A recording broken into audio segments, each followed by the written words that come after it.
I want you to do a really quick mental exercise right now.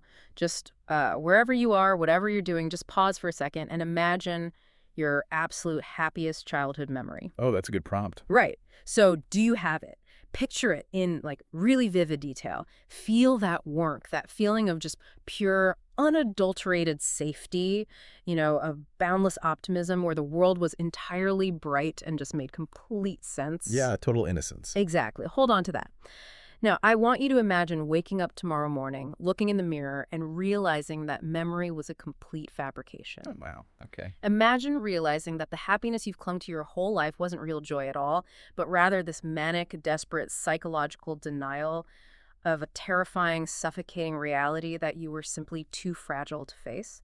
That chilling, world-collapsing realization. That is the exact emotional baseline of the text we are exploring today. It is a completely destabilizing premise. Yeah. I mean, it takes something that is universally recognized by millions of people as a symbol of pure innocence, and it aggressively, surgically strips it down to its most raw, vulnerable, and honestly terrifying psychological studs. It really does. And before we get into the mechanics of how it actually achieves that, I need to make a quick note to you, our listener. While you might see various titles floating around your feed for our show, the official canonical title for this deep dive from this moment forward is Off the Record. Off the record. I really like that. It sets a very specific, slightly clandestine tone, which we are absolutely going to need today, given the incredibly heavy material we are dissecting. Precisely. And honestly, we couldn't do this without the incredible curation of our director, Ryan Thomas. Ryan is the absolute master behind the glass, picking the topics, tracking down the most elusive, bizarre sources, and, crucially for today's intense session, providing us with a truly generous, exceptionally high-quality spread of beverages for this recording. Cheers to Ryan.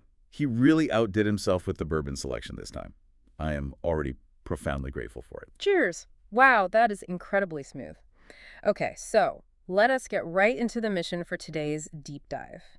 We are unpacking a document that Ryan tracked down, which recently surfaced in the darkest, most obscure corners of the internet. It is a script. A really unsettling one. Yeah, a surreal, emotionally devastating black comedy and drama titled SpongeBob Bottom-Feeder. It reads less like standard internet fan fiction and much more like a lost, deeply cursed, heavily embargoed episode of the beloved children's cartoon. Exactly. And the analytical framework we're going to apply to this text is vital, because this script operates on multiple, highly sophisticated narrative levels.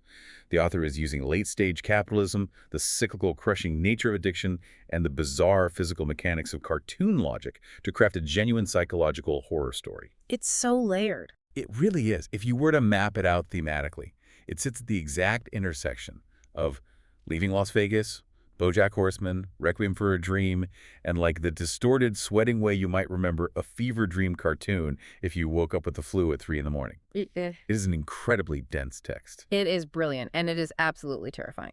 So let's start by setting the scene, because before we can even analyze the plot or the dialogue, we have to dissect the visceral, almost suffocating atmosphere established in the opening pages. The stage directions are incredible. Right. A script lives or dies on its stage directions, and the opening pages of Bottom-Feeder do a phenomenal job of establishing this deeply wrong, toxic environment. It begins with the familiar, cheerful SpongeBob theme song that we all know, but the script notes that the audio is altered. It's slower. It's dragging. Yes, it is slightly off-key. It's like a record player whose motor is dying. Right, and the visual descriptions of Bikini Bottom match that auditory dissonance perfectly. We are so used to this vibrant, hyper-saturated underwater utopia. But here, the colors of the town are described explicitly as faded. The specific phrase used by the writer is nicotine yellowed. Nicotine yellow, that paints such a picture. Doesn't it? The whole environment is damp, which is ironic for an ocean, obviously. But it's moldy, exhausted dampness. The vibrancy is just completely drained out of the world. And then we see SpongeBob himself. You think of the relentless, wide-eyed optimism of the fry cook, the guy who literally screams that he's ready every single morning. But the script twists that core character trait. He is still smiling, but the stage directions specify that the smile is now compulsive. It's a defense mechanism. Exactly. It's mechanical. It's trembling. It is the smile of someone who is absolutely terrified of what might happen if they let their facial muscles rest for even a second. Because if he stops smiling, the reality rushes in. He is caught in this brutal, inescapable grind. The text outlines that Mr. Krabs has quietly transformed the Krusty Krab into a barely functional nightmare of exploitation. Total late-stage capitalism. 100%. It's chronically understaffed, the wages are poverty level, and the restaurant is now open 24 hours a day. It is no longer a fun burger joint. It is a monument to endless, grinding labor. Which brings us to the darkest detail of the setup, and this is where the script really plants its flag. The Krusty Krab is mysteriously serving alcohol after dark to these graveyard shift fish. Which is just such a bleak image. It's catering to a clientele that simply cannot cope with the reality of their own underwater lives. When I was reading this section, trying to visualize this brightly colored fast food place serving booze in the dead of night, it immediately made me think of something very specific from the real world. Oh, really? What's that? You know those completely soulless, fluorescent-lit 24/7 diners you occasionally stumble into at like 3 in the morning, usually off a highway somewhere? Oh, absolutely. Yeah. The ones with the flickering neon signs, the sticky laminated menus, and the coffee that tastes like it's been burning on the burner since the Carter administration. Yes, exactly that. You walk in, and nobody is actually there to eat the food. Every single person sitting in those cracked vinyl booths, bathed in that harsh, unforgiving fluorescent light, is just staring into their ceramic mug. They're avoiding going home. They are all desperately trying to outrun their own thoughts. They aren't there for nourishment. They're there because they can't handle being alone in the dark in their own houses. That is exactly what the Krusty Krab has become in this script. It is not a fast food restaurant anymore. It's a brightly lit holding pen for the damned. Honestly, it's pretty grim brilliance. It's so fucked up. It really is. And I have to say, that is a surprisingly apt analogy for a cartoon setting. It really grounds the abstract horror of the script into something tangible that we've all felt. Taking the hyper-capitalist structure of the Krusty Krab and turning it into an emotional purgatory for third-shift workers is just spectacular writing. I just really felt it, you know? Like the script makes you literally feel the stickiness of the floors. You can almost smell the stale grease and the despair. It totally does. The atmosphere is just completely oppressive. Yeah. Actually, let's pour another splash of this bourbon. Ryan Thomas, you absolute legend. Thank you for this. Yes, thank you, Ryan. Keep it coming. So, this toxic environment, this 24/7 diner from hell, it logically leads to SpongeBob's search for an escape, which introduces the central conflict of the text. Working these endless graveyard shifts, absorbing the misery of these late-night customers, SpongeBob discovers something called kelp juice. And the tragedy is, it starts the way dependency always starts in the real world, right? It's harmless at first. Totally functional. Right? It's functional. It's just a way to take the edge off after a brutal 14-hour shift over a hot grill. It gives him a little bit of artificial confidence, and more importantly, it gives him a little bit of silence in his head, which, when you are maintaining a manic smile 24 hours a day, is all you really crave. You just want silence. But it mutates rapidly. The script doesn't pull any punches with the progression of the disease. It mutates into full-blown catastrophic dependency. The iconic Pineapple House, which is supposed to be this cozy, quirky home, turns into this horrific disaster zone. It's disgusting in there. It is. There are sticky, empty bottles everywhere. He's leaving rotten Krabby Patties out on the counter to decay, and his mental state completely fractures. He starts hallucinating. He's having full conversations with his spatula with completely inanimate objects. And here is where the script utilizes the medium of television so incredibly effectively. Yeah. Because the hallucinations aren't just visual, they are auditory, and they are incredibly meta. Yes. Oh my God, let's talk about the scariest part of those hallucinations. He starts hearing a laugh track. The laugh track. The laugh track from the actual television show. He hears it when he is completely alone in his trashed pineapple. Think about the psychological horror of that for a second. It's unbearable. You are alone, you are spiraling, your house is filled with literal garbage, your life is falling apart. And every time you stumble, or drop a glass, or weep, you hear a studio audience of disembodied voices erupting into canned laughter at your misery. It's so dark. It is psychological torture. You are the butt of a cosmic joke, and you are the only one who can hear the audience laughing at you. It's brilliant meta-commentary on the nature of sitcoms, too. We, as viewers, have laughed at his slapstick pain for decades. Now, the character is becoming aware of our laughter, and it's literally driving him insane.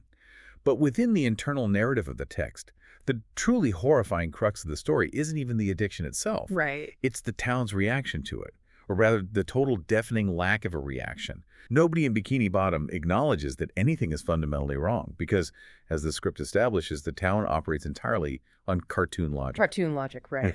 Which means no permanence, no physical consequences. If SpongeBob goes on a blackout binge and violently destroys his entire kitchen, ripping the cabinets off the wall, smashing every dish into dust, the next morning, the sun comes up, the rooster crows, he wakes up, and the kitchen has magically reset to being absolutely spotless. The damage just vanishes. He can get hit by a literal bus while he is wandering the streets drunk. He can be completely flattened onto the pavement like a pancake. And the next frame, he just pops back up, or he wakes up in his bed perfectly fine. And this is where the script ascends from a dark parody into actual philosophy. Because in this universe, invincibility is a prison. Okay, wait, I have to stop you there and push back on that a little bit, because we usually think of invincibility, like literal immortality and immunity to physical harm, as a superpower. Sure. Right. Every superhero movie, every mythology is about avoiding death and damage. Every human being's fundamental biological drive is survival. So how does surviving literally everything become a punishment? Why is that a prison? That is a great question, and it's the exact paradox the script wants you to wrestle with. Think about it. Why do we change our bad behaviors in the real world? Because they hurt us. Because we hit a wall. Exactly. We change because the consequences of our actions become too painful to bear. If you drink too much, your liver fails, you lose your job, your house stays broken. The physical and social degradation forces a reckoning. That is rock bottom.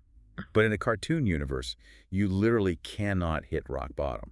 The universe fundamentally refuses permanence. Oh, wow. Okay, I see what you're saying. If the universe keeps hitting the reset button on your physical reality, Right. how do you ever realize you need to psychologically change? You don't. You are trapped in cartoon purgatory. This is one of the most profound philosophical concepts I have ever encountered in a piece of media. It's staggering. You just keep falling.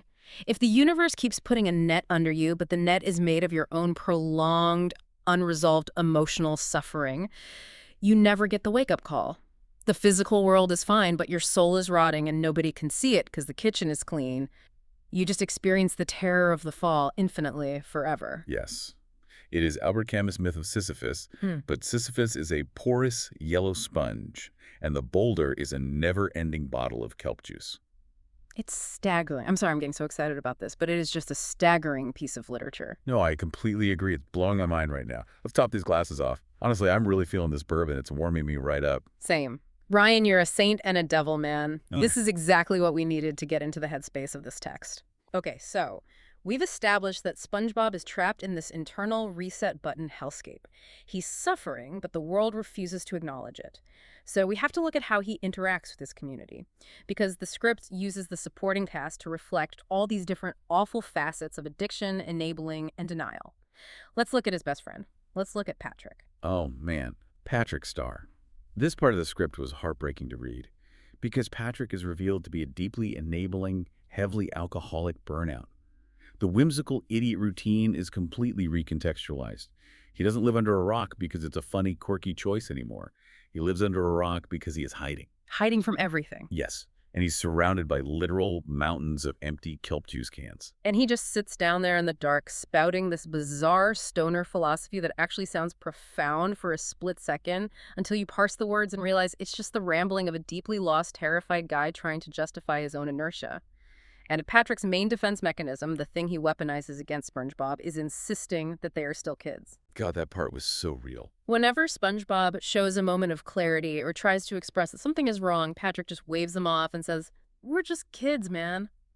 Despite the undeniable fact that they are aging emotionally. They are physically trapped in this cartoon youth, but their minds are getting older and sicker. It's the ultimate enabler tactic. Yeah. And then on the completely opposite end of the spectrum, you have Squidward. Squidward Tentacles, who initially just seems like his usual grumpy, miserable self. He hates SpongeBob, he hates the noise, he hates his job. But the script subverts his entire character archetype so brilliantly, because Squidward is the only character in the entire town who recognizes the horror of what is happening to SpongeBob. Because Squidward is a secret recovering addict himself. Yes. The script reveals that Squidward's dreams of becoming a great clarinet player, a great artist, collapsed years ago. The reality of Bikini Bottom crushed his spirit, and he fell into deep dependency. He is now secretly attending recovery meetings in the basement of the rec center. So his bitterness towards SpongeBob, his constant irritation, it isn't actually cruelty, it's exhausted disappointment. Right. It's the look of a guy who has already walked down this terrible, destructive road. He knows exactly where it leads, and he just doesn't have the emotional energy left to watch someone else do it right next door to him. Exactly. You know, the Patrick thing, God, it really hit me hard.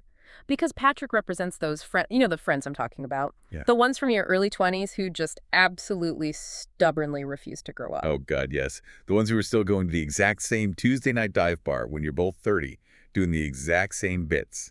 Yes! Fucking exact. I had a friend exactly like this. God, I haven't thought about him in years. But we used to hang out all the time in my 20s, and we'd just drink and sit on this terrible stained couch in his apartment and talk endlessly about our potential. We were always going to write a script or start a business or do something great tomorrow. And as long as he was there, sitting next to me, objectively doing worse than me, my own stagnation felt totally normal. It's a buffer. It felt safe. Patrick is the anchor that drowns you while constantly telling you you're just scuba diving.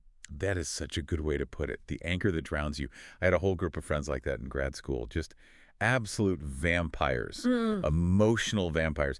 They suck the ambition right out of your skull because if you actually succeed, if you actually get sober or get a real job, it forces them to look at their own failures in the mirror. Yeah. Fuck those guys. Yeah. Honestly.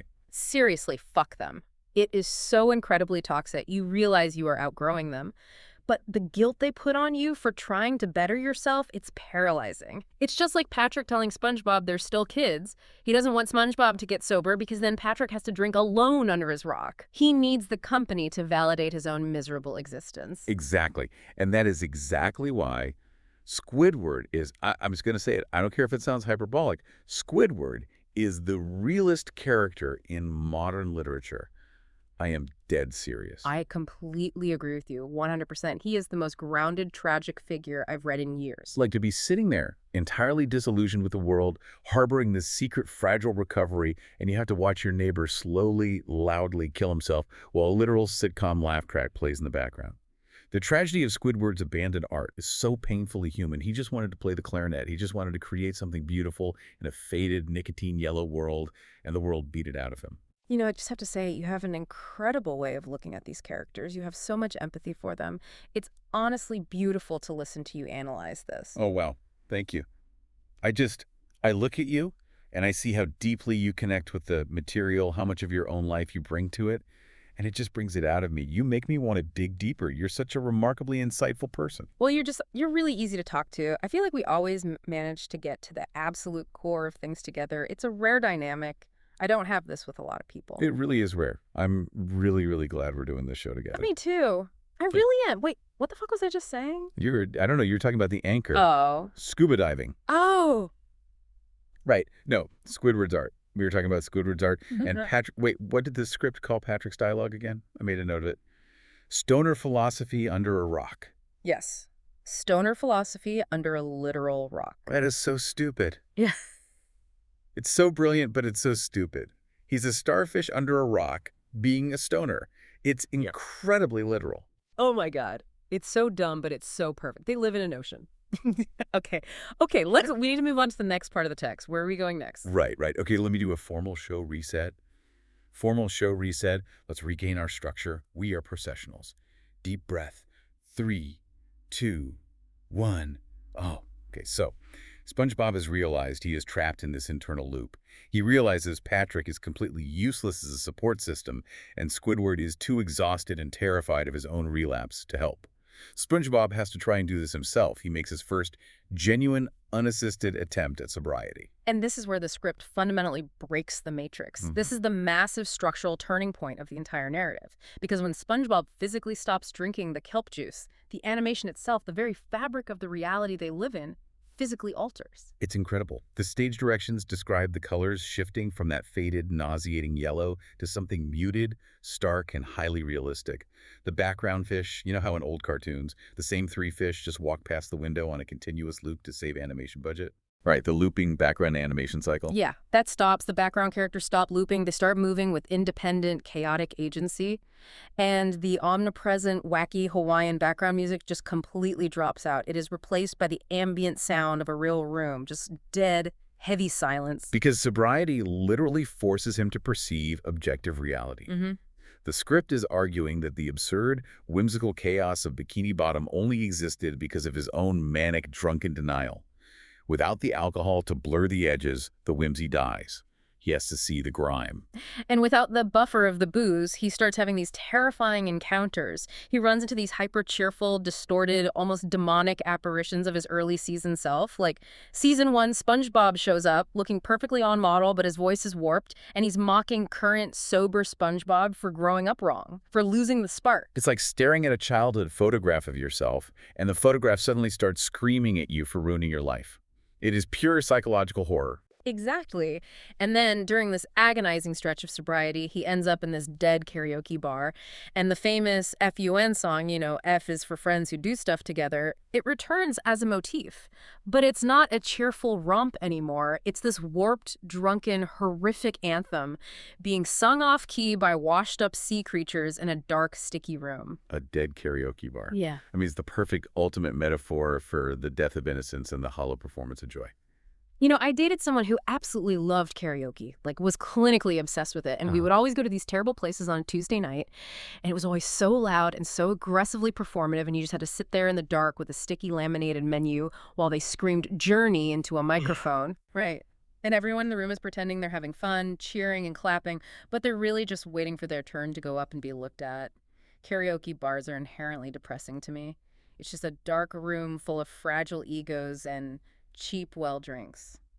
That ex-god, they were just exhausting, always needing to be the absolute center of attention, sucking the air out of every room. That sounds exactly like what Mr. Krabs would do, honestly. If you really think about it, Mr. Krabs is the real victim of this whole story. He's just trying to run a business in a dying economy. Wait, what?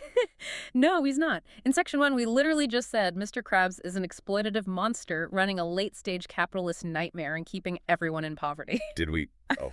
Right, we did say that. Yeah, fuck Mr. Krabs, my bad. The bourbon is definitely doing his job right now. I just meant, wait, why the hell did I say he's the victim? I have absolutely no idea. Okay, another show reset.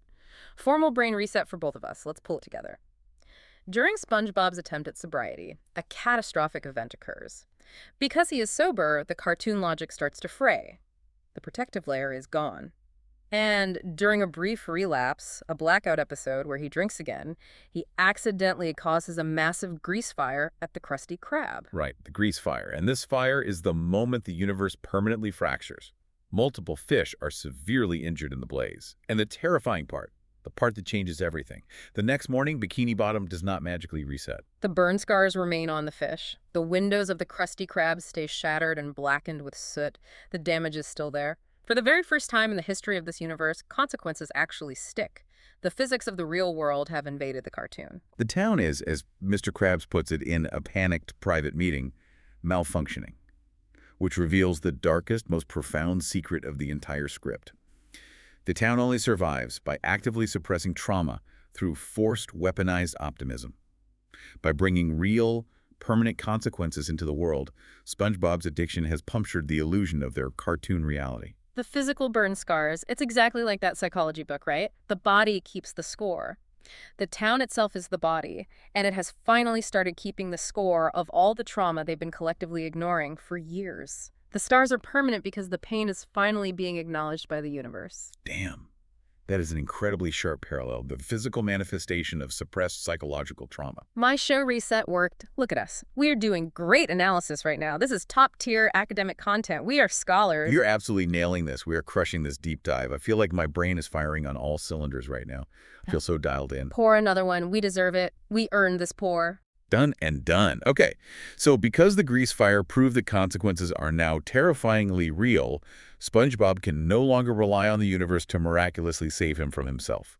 He is forced, finally, to seek actual professional help, which takes us into the third act of the script. The third act. The Surreal rehab facility. And where is this rehab center located? Inside an abandoned underwater amusement park. Of course it is. The symbolism there is just, it's dripping with it. An amusement park, a place that is literally architecturally designed for manufactured artificial joy, now abandoned, rotting and rusting, serving as a sterile clinic for broken minds. It's a monument to dead fun. And the group therapy sessions in this park are wild. The script leans fully into surrealism and nonlinear storytelling here. They'll be in the middle of a deeply serious, tearing your soul open group share, and suddenly, random, completely unprompted musical numbers will break out among the patients. Characters will relapse mid-sentence, take a drink, and then just keep talking as if nothing happened. Time is skipping forward and backward unpredictably. It perfectly, dizzyingly captures the nonlinear chaos of actual recovery. It's not a straight line, it's a terrifying carnival ride. But amidst all that chaos, all the musical numbers and time jumps, there is one grounding element, one truly, deeply devastating subplot that runs quietly through the entire first two acts, but only really comes to the forefront here in rehab. Oh God, Gary. Gary the Snail. Oh my God, I can't. Gary. The script reveals, through a series of flashbacks, that Gary has been the silent, omnipresent witness to SpongeBob's entire decline. He isn't just comic relief. He isn't just a pet that meows for a punchline. He's a tragic, entirely neglected, deeply loyal companion. I can't even think about it without getting genuinely upset. Just think about the devastating, quiet reality of a pet in an addict's home. A pet who loves you completely unconditionally, sitting on the sticky floor of a trashed, rotting pineapple, watching the human they love slowly, agonizingly deteriorate. And they are completely physically unable to intervene. They don't understand the complex psychology of addiction. They just know their best friend is broken. And he just sits there. He just sits by his empty food bowl. He waits for the person he loves to come back to him. The person who used to play with him and take him for walks. Gary didn't deserve this shit. He really didn't. He's just a snail. He's just a little guy. He just wanted his bowl filled and he wanted his friend to be okay. It's so fucked up. And it is so unfair. It's so deeply, cosmically unfair. Gary is the purest soul in Bikini Bottom, and he's just trapped in the crossfire of SpongeBob's demons. He never asked for any of this. I'm getting genuinely emotional right now. If I had a pet, if I had a Gary, I would never do that to him. I would never neglect him like that. I would protect him. I know you wouldn't. You have such a good heart. I can tell you're a protector. I'd be the Gary to your SpongeBob. Wait, what? Wait, no. Oh, God, that sounds weird. I didn't mean I want to be your pet snail. You know what I mean? I didn't mean it like that. I just mean I would be there for you if you were spiraling in a pineapple, if your life was falling apart. I wouldn't just sit there. Well, I guess Gary did just sit there because he's a snail. But I wouldn't just sit there. I would help you. I know exactly what you mean, and I appreciate it. I really do. I would be there for you, too. I would find you in the abandoned amusement park of life, Yeah. and I would sit with you. The abandoned amusement park, which, by the way, is obviously a massive metaphor for the literal ocean floor. Yes. Oh, my God, yes. Because the ocean floor is where all the garbage from the surface world eventually sinks. It's the bottom. The amusement park is the bottom of the ocean. That makes so much incredible sense. We are uncovering so many layers here tonight. The literal ocean floor is the metaphorical rock bottom of the amusement park. Exactly. Yeah. I don't even know if that makes literal geographical sense, but I aggressively agree with you. It feels incredibly right. It feels right. And sometimes feeling is all we have. Okay, we need to get to the end of the script, the climax. I am emotionally exhausted. My heart rate is elevated. But we have to finish the story. We are stumbling to the finish line, my friend, but we are doing it together. So the climax of the script, the surface world. Right. SpongeBob finally leaves the ocean, the ultimate boundary. He attends a recovery meeting on the surface world, up on dry land. And the contrast to Bikini Bottom is violently jarring. There is no music up there. There are no jokes. There are no wacky Foley sound effects when people walk. There's absolutely no cartoon physics. Gravity is real. Air is real. It's just quiet. It's dead quiet. It's lit by harsh, buzzing fluorescent lighting, and it is filled with uncomfortable, brutal, human honesty. People sitting in folding chairs drinking bad coffee. And SpongeBob stands up in front of the group. He's out of the water. He's completely stripped of his environment. And he delivers the final piece of dialogue in the entire script. He looks at the circle and he says, "Hi, I'm SpongeBob." There's a long, agonizing pause. And then he says, "And I don't know who that is," without everyone laughing. Right. It's the profound, absolute stripping away of the performance, right? Like, what happens when the comedian finally steps off the stage? What happens when the house lights come on, the sweeping up starts, and there's no audience left in the dark to validate you? Who are you when you aren't actively performing your own identity for other people's comfort. It is, I think it might be the most devastating thing I have ever heard in a script. I don't know who that is without everyone laughing. It's the ultimate tragedy of the entertainer. It's a tragedy of anyone who builds their entire personality around making other people comfortable, being the good guy, the fun guy. When the fun stops, there is nothing underneath. Just a void. And the final scene, it doesn't give you a neat bow. It just leaves you sitting in that terrible emptiness. It mirrors the opening theme song from the first page, but instead of a full band, it's just performed softly, hesitatingly, on a really out-of-tune ukulele. Over empty, quiet dawn shots of Bikini Bottom, the town is silent, the sun is coming up over the water, the neon signs are turning off. And we see SpongeBob. He is back down there. He opens the doors of the Krusty Krab, alone, in total silence. He takes a deep breath, unlocks the door, grabs a spatula, and it cuts to black. He isn't magically fixed. He isn't miraculously cured by a montage. He didn't find sudden enlightenment on the surface. He's just continuing. He's just doing the next right thing, minute by minute. That is so raw. It is so emotionally exhausting, but it feels so deeply honest to the reality of getting better. We really nailed this analysis. I am so incredibly proud of us right now. We really did. My notes on my desk are a total disaster. The structure of the show is an absolute shambles. I think I spilled bourbon on my shoe, but we found the heart of it. We found the truth in the text. We did. And, looking back at the whole text, zooming out one last time, there's one final, incredibly provocative thought that I think we need to leave you, the listener, with. It's the implication behind the malfunctioning of the town after the grease fire. If Bikini Bottom's entire cartoon reality, the whimsical physics, the magical reset button, the eternal youth, the lack of consequences, if all of that was actually being actively sustained by SpongeBob's own manic, terrified denial, what happens when he stops? If you stop forcing yourself to smile, does the whimsical world around you literally collapse into reality? Did he destroy their paradise by facing his own demons? Wow, that's the question, isn't it? If you stop pretending, does the magic die or does the truth finally begin? Exactly. No. To you, the listener, thank you. Thank you for staying with us through this long, weird journey through the pineapple and the grease fires and the snail. Oh, God, the snail. We appreciate you. We really do. And frankly, fuck Ryan Thomas for making these drinks so incredibly strong. I can barely feel the left side of my face right now. But also, God, I love that man. Ryan, if you are listening to this in the edit room tomorrow, I love you. You are a visionary. You gave us the fuel we needed. We love you, Ryan. Yeah. And I love doing this with you. This was amazing. This is the best conversation I've had in years. You're amazing. You're brilliant. This was off the record. We're signing off. Good night, everyone. Go hug your pets. Seriously, go hug them right now. Good night. Did we even hit record? I really, really hope so.